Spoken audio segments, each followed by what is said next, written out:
ఒక రోజున మనం తప్పిపోయాం. ఎలాగా? పాపం వలన తప్పిపోయాం. సమాధానాన్ని తెంచేసుకున్నాం కదండి.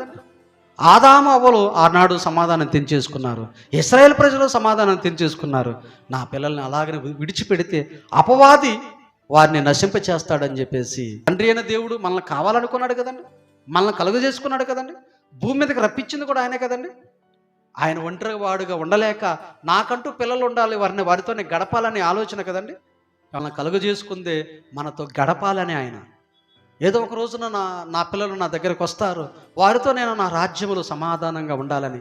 దేవదూతలకు లేనటువంటి ఆధిక్యత దేవుడు మనకే ఇచ్చాడండి. దేవదూతలు కోటాను కోట్ల దూతలు ఉన్నారండి.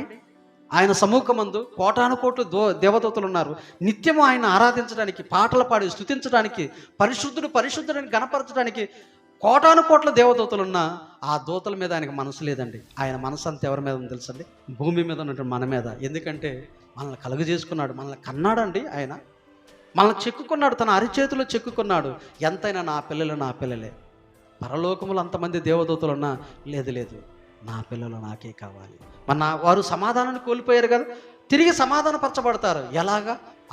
అదో దానికి ఒక మార్గం ఉందని చెప్పేసి ఆలోచిస్తుండగా యేసుక్రీస్తు వారు, నేను వెళతానయ్యా, నేను బలైపోతానయ్యా, వారిలో ఉన్నటువంటి పాపాన్ని, ఆ పాపానికి ప్రాయశ్చిత్తంగా నా రక్తాన్ని చిందిస్తా, ఆ రక్తంలో వాళ్ళు కడగబడితే తిరిగి మరలా నీతో సమాధానాన్ని పొందుకుంటారు తండ్రి. నేను వెళ్తానన్న ఒక ఉద్దేశంతో ఈ భూమి మీదకి వచ్చాడండి ఆయన.